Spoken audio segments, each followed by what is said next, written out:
and welcome to the launch of Gesher 2021. My name's David, I am the editor and have been for 2 years at Gesher. It's great finally to hold a real hard copy in my hands.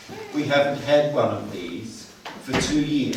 Womanjika, or Womanjika, depends if you're talking top lip or bottom lip or no lip. Welcome, which means welcome. Yeah, we always welcome people of the country. And I guess way back in a time before colonisation, people would come and do their business and then they would leave. And then we had people come that never left. But we had, an amazing array of cultures in this country, and it's important to know the story and to connect with country. And more recently, it's shown in studies that being out on country or out on the earth, rejuvenates your immune system, does all these magic things. So it's about time they caught up. So I'd like to tickle your spirit, as I say.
Had to come back. I was miles away. But yeah, I just tickled your spirit with the Yidaki or didgeridoo. Even though it doesn't come from the southern part of Australia, it was only for the north. But yeah, I think we had to dance a lot more, sing a lot more. So, we can dance our country story. We sing the same story. We tell the same story. And we paint the same story. So this whole narrative and song lines and that have been gifted in a lot of knowledge, and 2,500 tribes in this country, over 700 languages. We've always been stereotypes as the same, but we're not. All unique, like nations within nations. So, Womanjika to this event, and thank you. So thank you very much, Shane. Hello everyone, my name is Alex. I'm the chair of the Council of Christians and Jews, and as Shane said, welcome. It's my duty today to tell you a little about Hanukkah as well, considering today is also the last day, or tonight is the last night of Hanukkah, tomorrow is the last day of Hanukkah.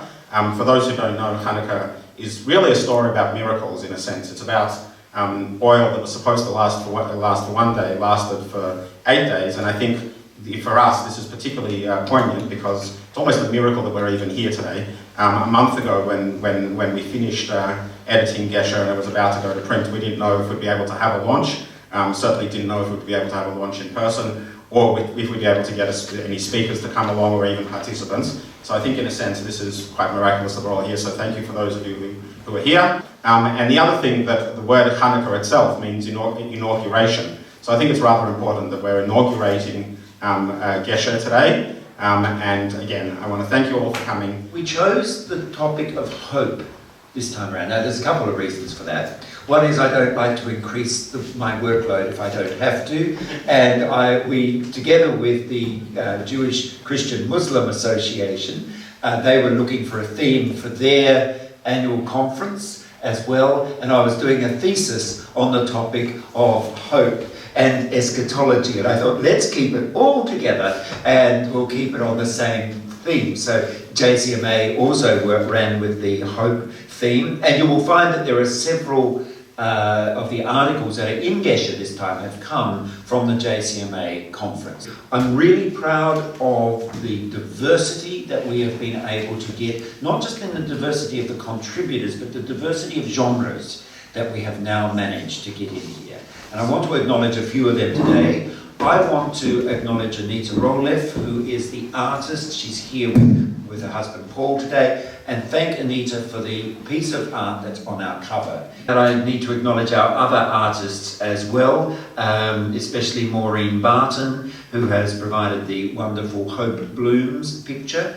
And also, and intentionally, and thank you, I have to thank Anita for this as well, put us in touch with an artist who has written for Gesher before, but never actually put her artwork into our magazine. So Nadab Francis Richards has put this wonderful painting of ancient signatures in view. And I was thinking of that in terms of Kathy Connolly, who wrote the lead article here and was also the lead speaker for JCMA. She said we should toast our descendants' ancestors.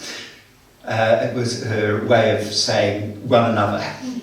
But to have our descendants in view as well. We've got music printed for the first time, and thank you to Digby for the piece of music that we've printed, which he will be performing for us in a moment along with a couple of others. We have our newest member of the Gesher team, Marjorie Soloman, has written a piece of fiction for the first time there in the story, a lovely story to read as well.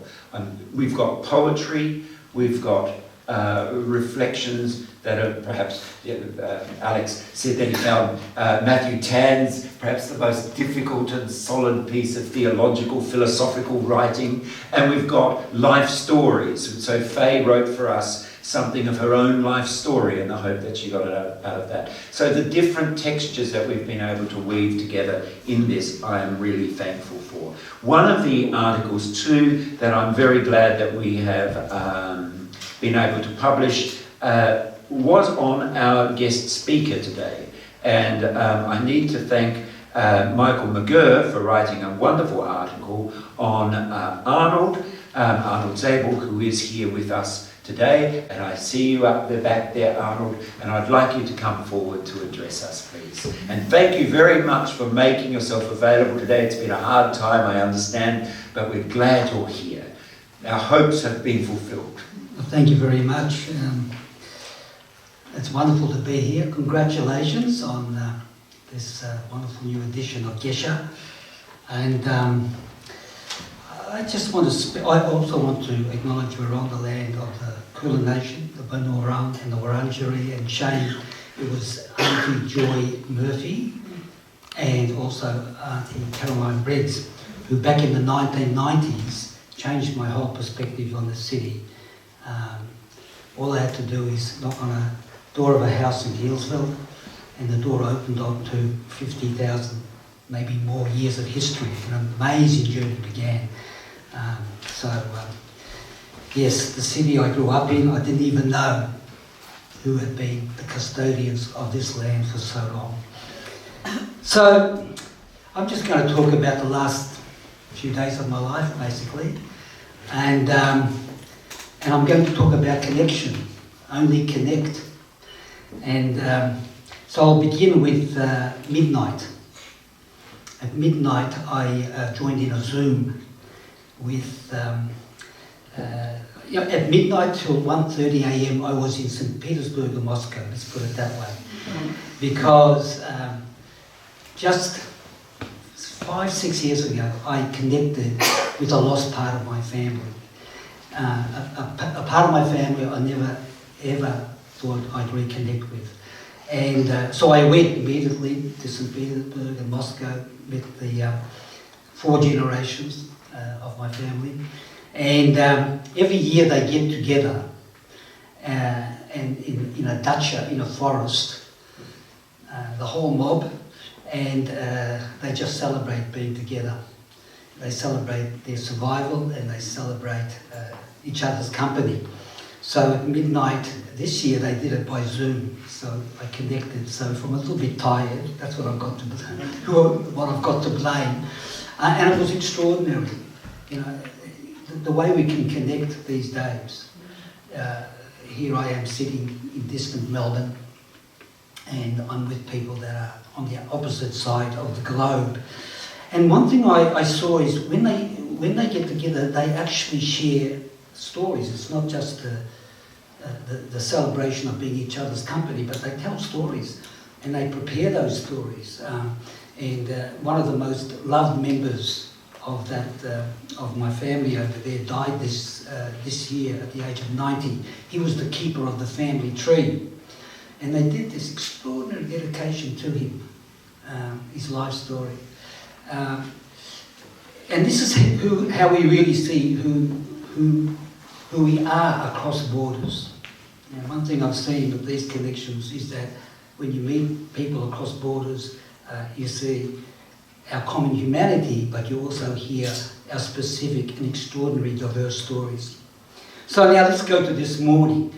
This morning I was at a rehearsal of a theatrical presentation which is going to take place on Thursday and this weekend, and it's a tribute to one of my novels called Scraps of Heaven, which has been turned into a talking book with Evelyn Crape, the renowned actress, performing the book actually, and also so now we're going to have to launch it with a theatrical production.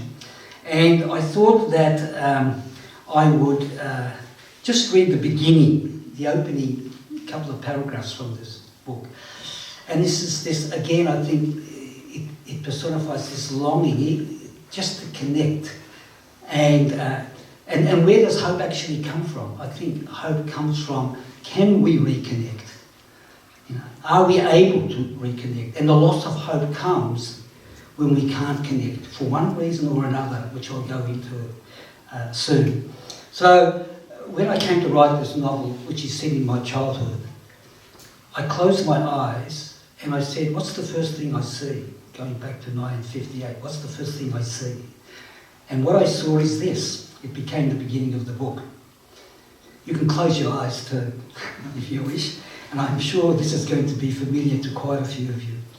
Late at night, weaving in and out of his dreams, comes the neighing of a horse, the metallic clip-clop of hooves, the rattling and tinkling of bottles, the quick rhythmic steps of a man on the run, interrupted by the creaking of the front gate flung wide open. And from his half-sleep, Josh can hear him, the milkman, deposit the half-dozen or so bottles by the front door. It is a comforting sound, a familiar sound.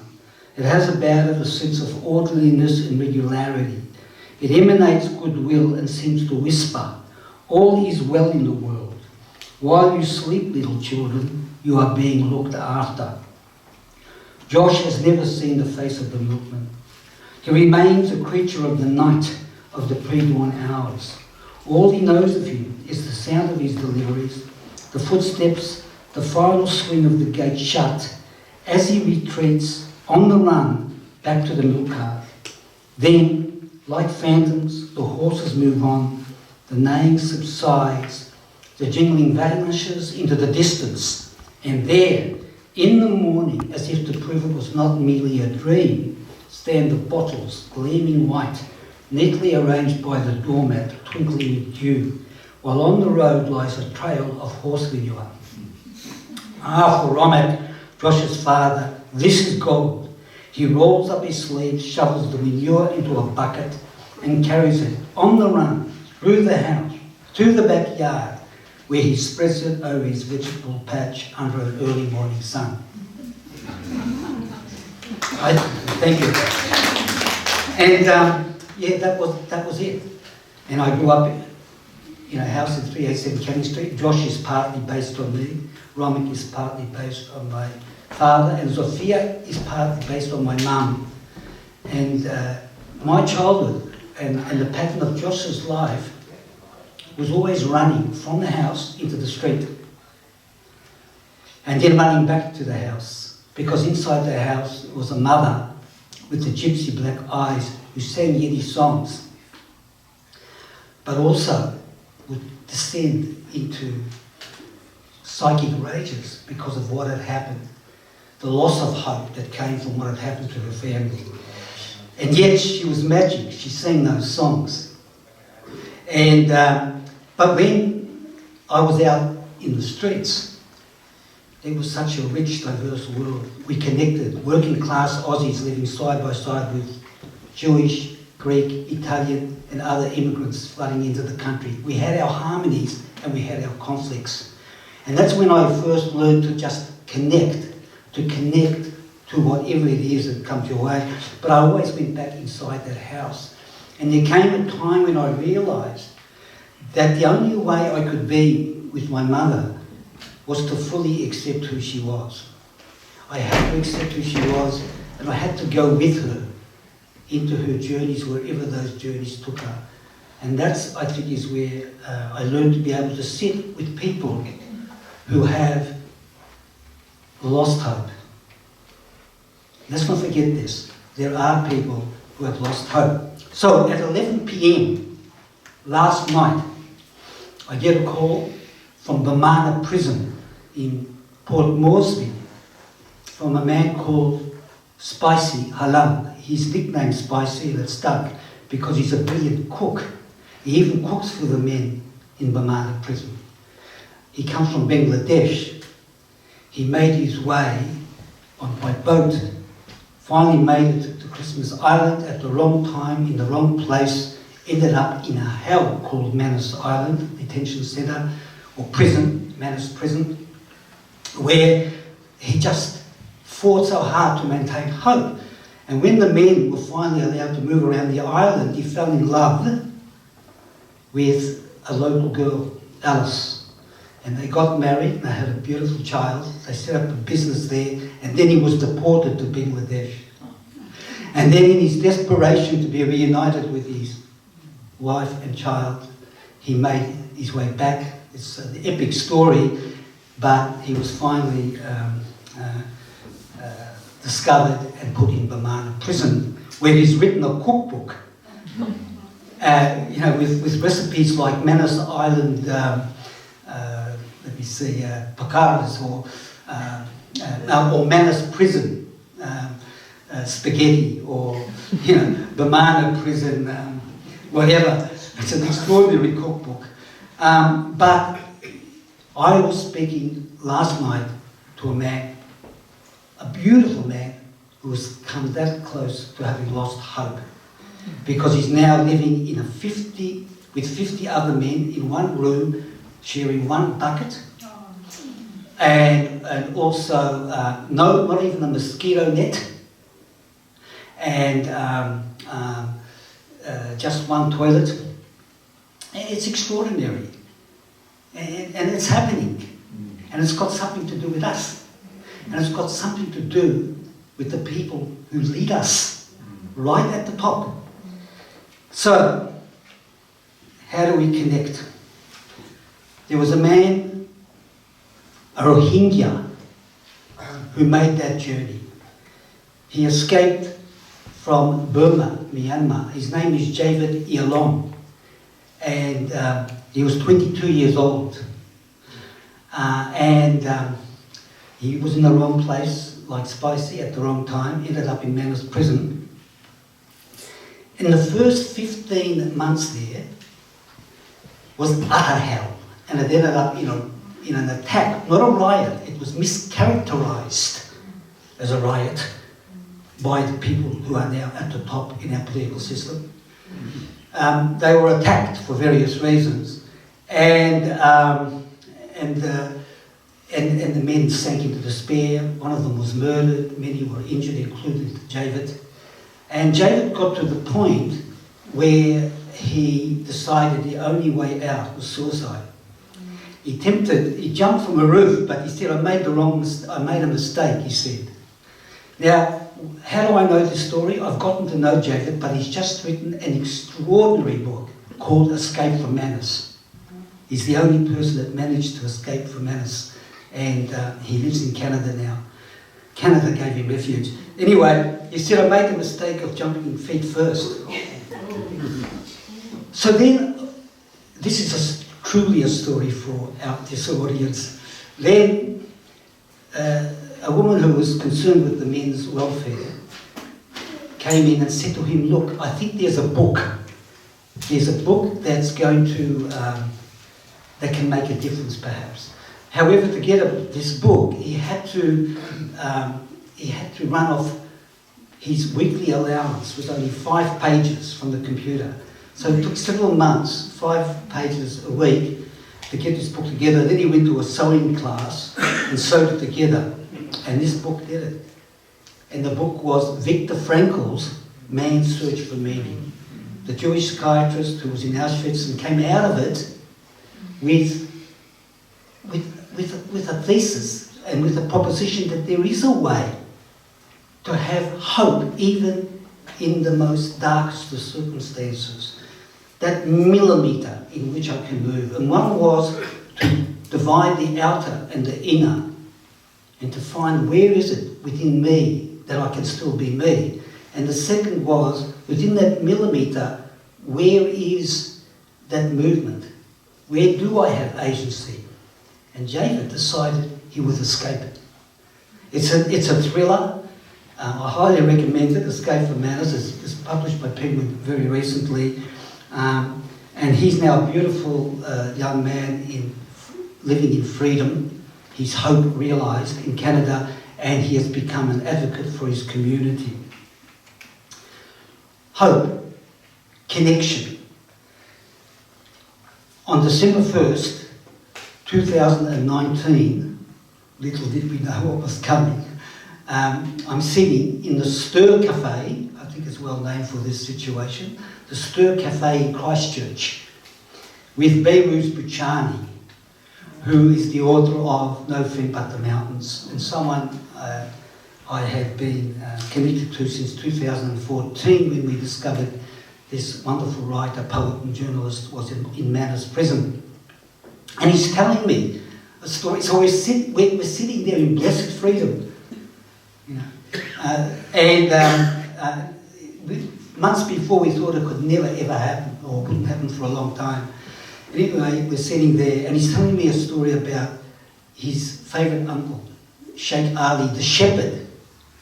And he's saying to me that Sheikh Ali was a man who broke conventions. They actually lived in Kurdistan, the western part of Iran. And he was a man that everyone looked up to. He was charismatic. When Behrouz was 6 years old, he got lost in the mountains near his village. And of course it was Sheikh Ali that found him, put him on his horse, and they rode back to the village. So then I said to him, it's interesting you should say that, because just months ago I discovered, I thought I knew all, my father was a Yiddish poet. He took a 40-year detour from writing poetry and returned to it after he retired from working in factories and on the Vic market. And I thought I knew the poems, both from his youthful days in Białystok in Poland and his retirement, his final years living in Melbourne. But I discovered this little exercise book, and it's called Lieder geschrieben in die frühe Jugendjahren, poems written in my youthful days. And I said, Behrouz, you know, the very first poem is called a pastoch. My father was 19 years old. A pastoch means a shepherd. Oh, wie gut a pastoch ist zu sein. Wie gut ist durch der ganze Zeit, wenn Sonne durch ihr Weg von Miserach bis zum Meier prägt und gießt im Mund von Wäldereien a so viel Emmers warmen Schein. Oh, how wonderful, how good it is to be a shepherd, to spend that time as the sun makes its way from the eastern to the western side and spills into the mouth of the world so many buckets full of glowing sunshine. Those are the first 6 lines. And both of us were talking about borderlands. Both of us were talking about shepherds. And in the end, both of us were talking about hope denied and then hope realised. So I wanted to finish this ramble through the last recent times in my life, in a sense. I wanted to finish with a reading that's connected to the story that Michael McGurr wrote. Very, very generous story he wrote for Gesher. When he finished it, he rang me up and we talked about it, and we decided to add something. So what I'm going to read you includes the paragraph or the words that were added at the end of this article. And Michael, by the way, has written an extraordinary new book called Ideas That Saved My Life. If you want to get a great Christmas present, I wouldn't go past that. I'll read the full passage in which this paragraph is contained. And it takes me back to Białystok, those borderlands, in 1986, when I did a journey to reconnect to both the absences and what was left, the jewels and the ashes of my ancestry, the place where my ancestors had lived for generations. So this is it begins 1986 in Białystok. The air is pungent, the streets dancing with afternoon light. It rebounds from pavements and reflects a golden glow on the windows of aging tenements. I make my way from the station towards Witold's flat, my Białystok address. From Kosciuszki Square, the cobblestone heart of the city, past the clock tower, I skirt the city gardens before returning, like a homing pigeon, into the narrow streets of the Khanaikas. The Khanaikas was the slum district where my mother grew up. Weekend delirium permeates alleys and lanes. Children clamber over an abandoned car and stomp on the roof in a frenzy. Dogs leap excitedly at their feet, yelping and howling. Factories are at rest. The week's work is over. Shabbos is approaching, and in the fading light I can imagine them as they stream from the great synagogue and smaller houses of worship. Among them walks my grandfather and namesake, Reb Avon Yankov, from the Soloman shtetl towards the Khanaikas. Even though mother had strayed from the ways of her elders, she refers to Shabbos in Białystok as the most magic of times. And she has always maintained the ritual of blessing the Shabbos licht. Every Friday evening throughout my childhood, she would place 2 candlesticks upon a newly washed white cloth over the kitchen table and light the candles as it grew dark. The candles are burnt low. Wax pours down the sides and swells in a heap at the base. Reb Aaron sits by the table after the meal, overcome by fatigue. His entire body is enveloped in warmth. He surrenders to dreams, his face resting upon his arms. The Queen of Shabbos now reigns supreme. He awakens several hours later, stretches, runs cold water over his face, wraps himself in a white satin coat and descends into Ulica Kievska. He makes his way to the Soloman Shtibel, which stands in a lane not so far from the shadows of the clock tower. As he enters, he is greeted with enthusiasm. Reb Aaron, give us a tune, a niggin, they exclaim. Flasks of brandy stoke the fire. Arms linked, shoulder to shoulder, they dance in short measured steps and move slowly at first, and then quicken to the pace of the melody. Eyes are closed, faces tilted upwards, heads sway from side to side. The circle closes and an ancient fear evaporates. They are the heirs of the Baal Shem Tov, master of the good name, who had appeared not so many years ago in a village not so many miles away after the people had emerged from a great calamity. And he had proclaimed that to sink into gloom is to invite the presence of the evil one. Counter him with ecstatic prayer, he had counselled. Oppose fear with dance, he had advised. Find your way back to the Creator, he had urged. Another sip of brandy and Reb Aaron is spinning. All faces have dissolved into one face, ascending between earth and heaven, beyond conflict and struggle, beyond the scarcity of bread and tedious hours of work, beyond drunken peasants on a rampage, beyond rival armies and contending empires, beyond history's abrupt twists and shifts, and beyond an insistent undertow of fear and suspicion, until merged within each other in a whirling circle of light. In the pre-dawn darkness, Rev'd wanders the silent streets of the Khanakis, his feet pounding the cobblestones, his head soaring above the roofs, somewhere in the higher heavens. And as she tells the story, Mother's eyes shift upwards as he fixed upon a waning mirage called Bialystok. Thank you very much. Thank you, Arnold. Thank you very much for that. I stand in great awe of people who can write. I would like Digby to come forward and bring to life the music which is flat on the page.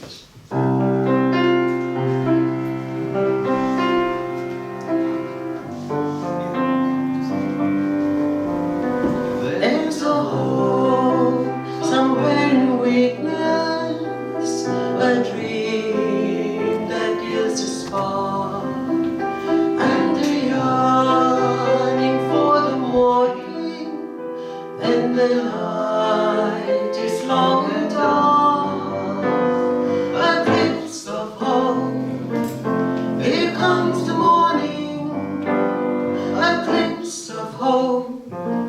Here comes the dawn, a glimpse enough to see the daylight, hear the promise, and know that hope is near.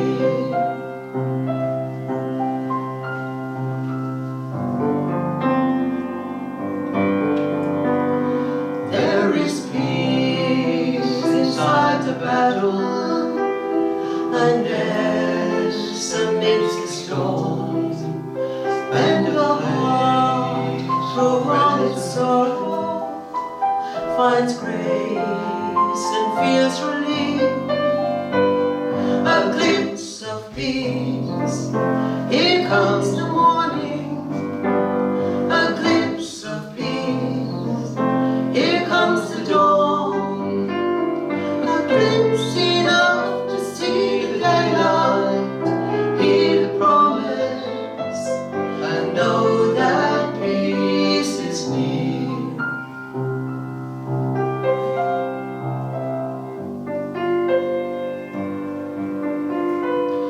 There is joy amidst the sadness, a balm for every grief, when the heart, through all its sorrow, finds grace and feels relief, a glimpse of joy. Here comes the morning, a glimpse of joy. Here comes the dawn, a glimpse enough to see the daylight, hear the promise, and know that joy is near.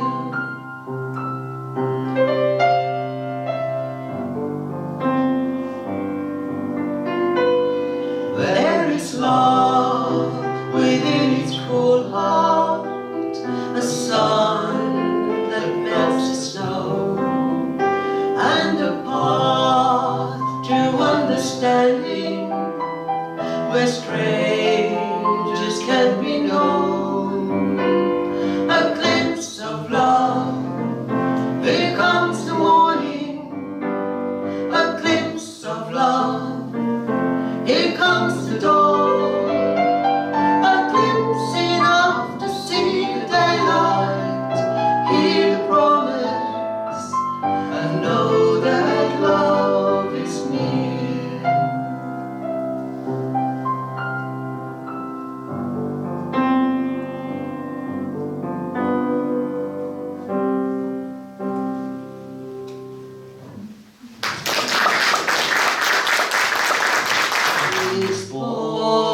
is dead, and in the most unlikely place, love is born, love is always born, love is born with the dark and troubled face, when hope is dead, and in the most unlikely place, love is born, love is always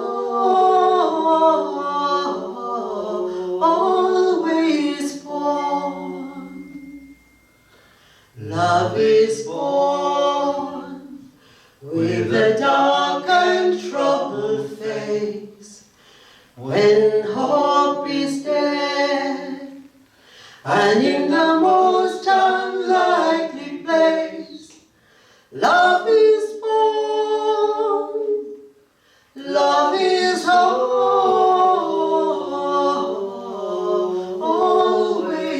born.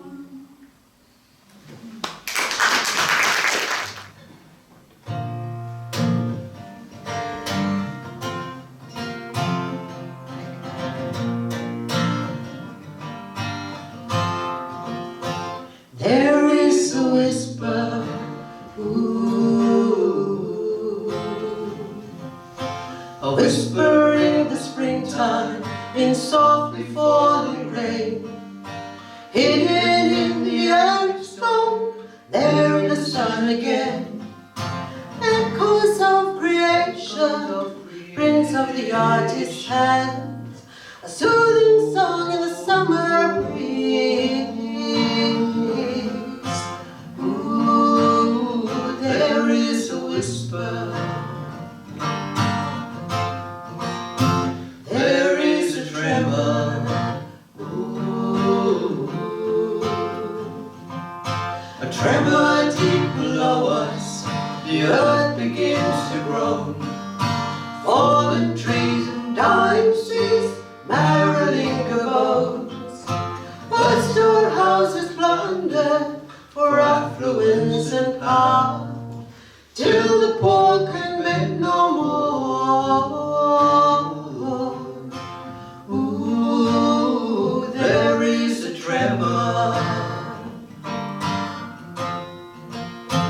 there is a rumor, ooh,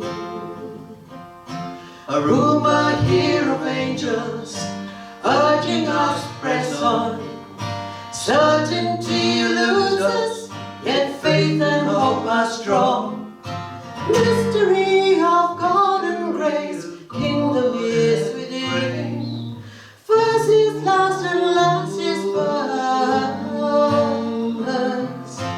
Ooh, there is a rumor. Let's spread the rumor. Heed the tremor, ooh, listen for the whisper. Thank you very much. That was a real treat. Big me and Miriam again, everybody. That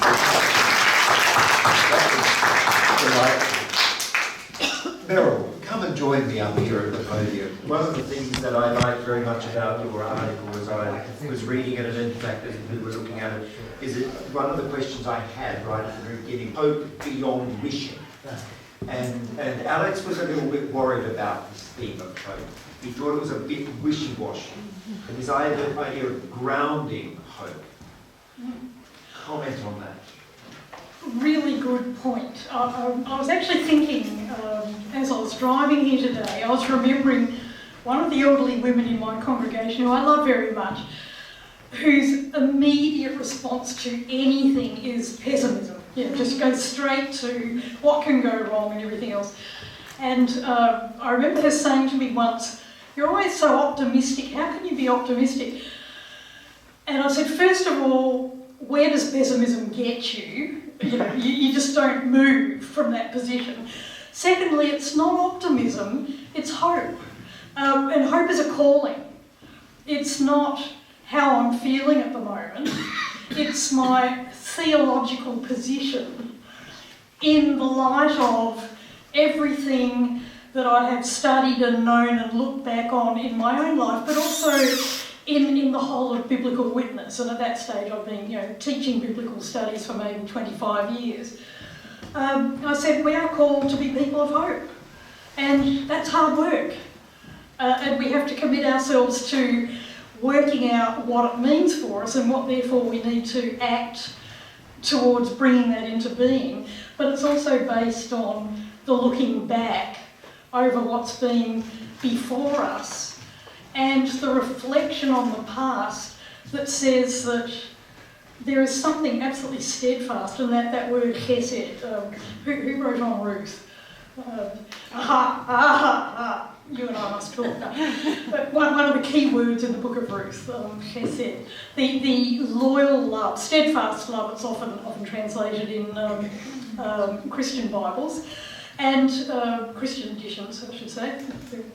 And this idea of loyal love, that this seems to be the most basic characteristic of this thing we call God, which is what we base that on. And so it's not wishy-washy because it's blooming hard work. Yes. So you're a Hebrew Scriptures biblical scholar. What particularly about that and you make a wonderful textual point in the article that us exegetes get really excited about. But what is it about the Hebrew Scriptures that you find that element of hope particularly in? Well, I think it is that sense that right from the very beginning, there is a God who is creating, who has a vision for cosmic unity. I love that at the end of the first creation narrative, which ends in about chapter 2, verse 4, these are the generations of the heavens and the earth. There's that sense that all that has been is related, and therefore there's an invitation for us to work towards that relatedness and keep working towards that relatedness. And that plays out right throughout the whole of the narrative that comes from after that, despite the massive dislocations and I think it was Jack Miles who said that the Bible, the biblical narrative, has its impetus from the propensity of the Almighty for bombing large piles of bricks. So that sense, whenever anyone thinks they've got it all together, there's that sense of it's not all about us and our ability to control the world, because we can't. So there's the story right at the very beginning of the Tower of Babel. Yeah, that's the first pile of bricks. The first pile of bricks. So a question I have is about the different rhythm of patience and action. What and when? Yes. Pause, hit pause, think, wait. I have been teaching the book of Jeremiah, which I mentioned in that over this last semester, so I'm a bit like you with your thesis, I'm a bit full of Jeremiah. And that sense of, apart from Jeremiah's idea of hope, is that you've got to have to pull down and pluck up before you can build and plant. You have to weed out, but there will be a building and a planting. But there's a wonderful confrontation between Jeremiah and the prophet Hananiah in chapter 28, where Hananiah says very hopeful words. It's okay, the Babylonians will all be gone, everything will be brought back, it'll all be fine very, very shortly. And Jeremiah says, I hope you're right. But I just have a funny feeling you're not. Goes away, pauses, and then comes back when he hears a new word and says, not going to happen. This is going to be a long, really hard slog before that which needs to be cleaned out is cleaned out, and settle in the place where you've been exiled and make your hope there. which is not what anyone wanted to hear at all, but that sense of pause, wait, but underneath all of it, that sense that the steadfast love of God means there will be a homecoming. Yes, it's interesting if you go back and you read the articles we were publishing last year in Gesher. We had the thought that our 3 issues would somehow go with the flow of going into COVID and coming out of COVID, and that our last issue could talk about we've done it. and it was still, we weren't even halfway through it, and then who knows where we are at the moment, because the word that's coming to us is you don't know about that tomorrow.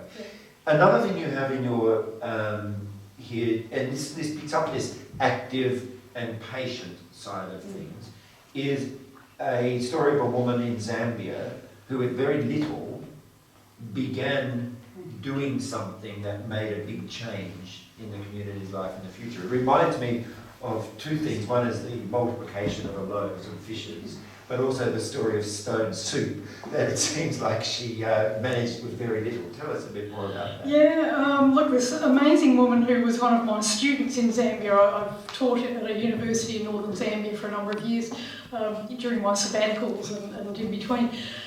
And this woman who, with nothing, saw these kids who many of them sick with HIV, many of them being looked after by a grandparent who, lacking the intermediate generation, and who had nothing.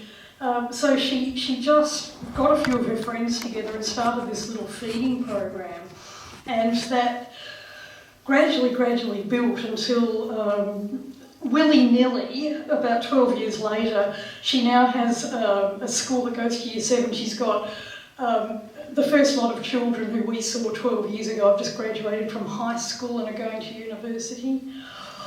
Oh, it's just incredible. And she's been horrified by the whole thing because she never set out to start a school, and she's just overwhelmed by what's happening. She's now got a farm that's helping feed the kids. It just kept growing like topsy because people like us got excited about it and told other people and told other people. And she said to me once, "Meryl, I don't know how to do any of this. I don't know how to run a school." And I said, "Well, you've been doing pretty well so far, and I wonder whether it's just about doing the next thing," which is the way she'd been doing it. But there is that thing about what we learnt over there was that for us here in the West on the whole, hope and faith and words like that are kind of lifestyle choices. Oh well, we can choose to have them, or we can get on okay without them. We've still got food, we've got everything else. Over there, they are the ground they walk on because they have nothing else. And so it was a really eye-opening experience for me. And my husband and I used to describe it as our Damascus Road experience, seeing what she was doing when she first started. Because the first thing we would do here is, if there's something that needs doing, do we have the resources to do it? Oh no, well we better not do it. Whereas over there, no, of course we haven't got the resources, so we'll start anyway. So the hope of what can I possibly do is more a hope of how much love do I have and what do I do with this love? And possibly other people will get on board. So that resting on character rather than things, that resting on, I don't even know quite how to put it, but I think it comes back for me on that word, that phrase, steadfast love. And if that's what God looks like, I'm in. Thank you very much, Meryl. Thank you for the article. Thank you for being with us. I've got an announcement. I can't press a button and share screen with you, but this year's Gesher is now already up on, and I had it up here a minute ago and now it's disappeared. It's already up on the, come on, yes, there it is. So, there we are, there it is. Sharing screen, everybody. It is now online, so you can download it, you can share it with your friends in Sydney or in London or wherever, and they can read through these articles as well. But thank you to everybody who has had a part in putting this together. I want to thank our graphics designer Joe, who isn't here today, who worked very hard with us in doing all this. Matt Catacomb, our webmaster, who just got it up on the there in time for us all as well. Everyone else who's had a part of this, the CCJ board, thank you for continuing to put the resources that are necessary to produce this. Before I finish up, I want to call up Mark from the Initiative of Change in Armagh to tell us a little bit about what this place is and why we're here, and then I'll come back and thank everyone. So Mark. Womanjeka, and Shane taught us how to say Womanjeka. It means welcome. It means we come with purpose, and you could feel the purpose in the room. I'm just delighted to be here with you for, the presentation of Gesher and the Council of Christians and Jews. I just wanted to say the creativity is extraordinary. We were flicking through this, weren't we, Keegan and Uncle Shane, and we were just so impressed. And then to actually meet, some of the people who've written, or the artists, the poets, the authors, and so on. But more than that, even before coming into this room, there were just incredibly meaningful conversations happening out there. And that's what this is all about, right? So we come with purpose, hope, beyond wishing. And that beyond wishing is what gives the hope a sense of purpose. And I love this idea of walking together. And that's very much, Alex is asking me to explain, who is Initiatives of Change? Why are you here? And we have also been walking together with all manner of groups, all manner of people for decades now, since just post-World War I. But why are you here in this beautiful, this incredible place? This is our Australia Pacific Centre.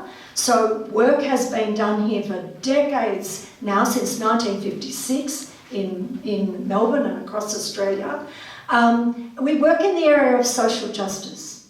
So we actually do believe that we help create more peace in this world. And we do this with the understanding that if you want to see change in this world, it begins with me. You have to look at yourself first.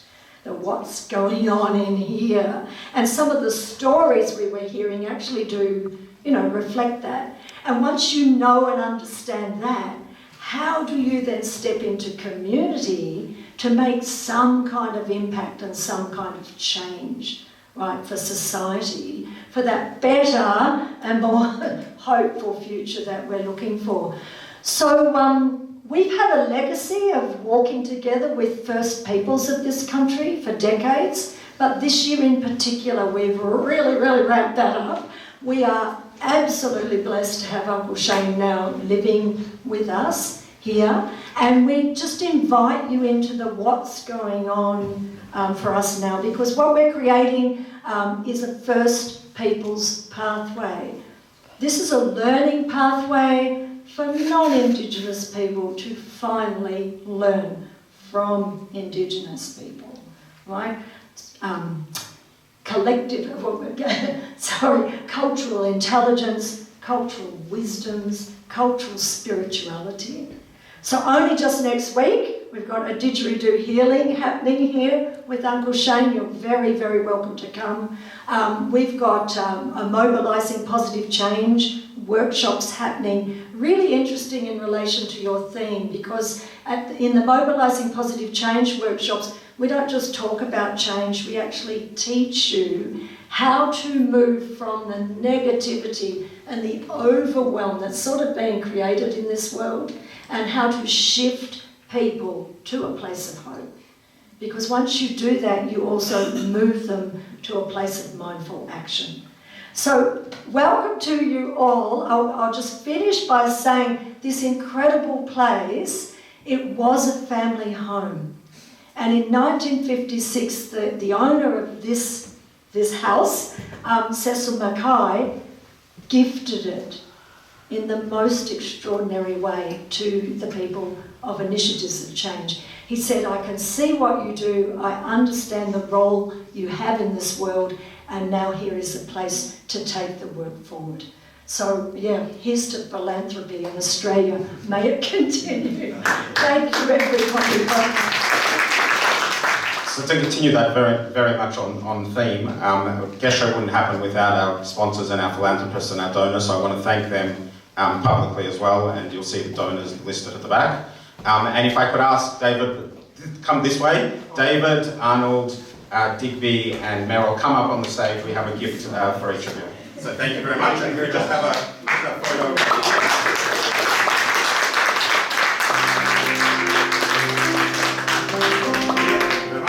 I think that takes us to the end. There might be some more refreshments outside, and otherwise, please take a copy of Gesher.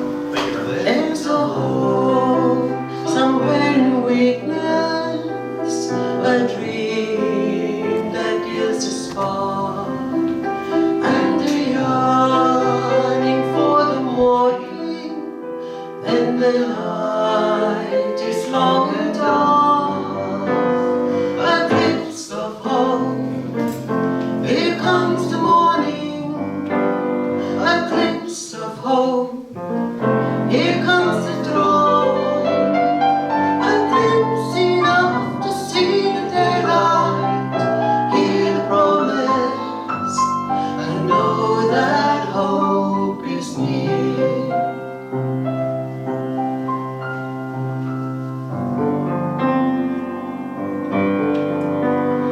There is peace inside the battle, and yes, amidst the storm, and the heart, through all its sorrow, finds grace and feels relief. A glimpse of peace. Here comes the morning, a glimpse of peace. Here comes the dawn, a glimpse enough to see the daylight. Hear the promise, and know that peace is near.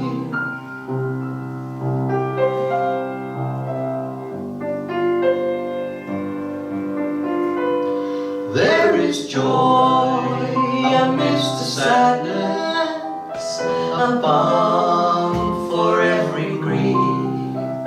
When the heart, through all its sorrow, finds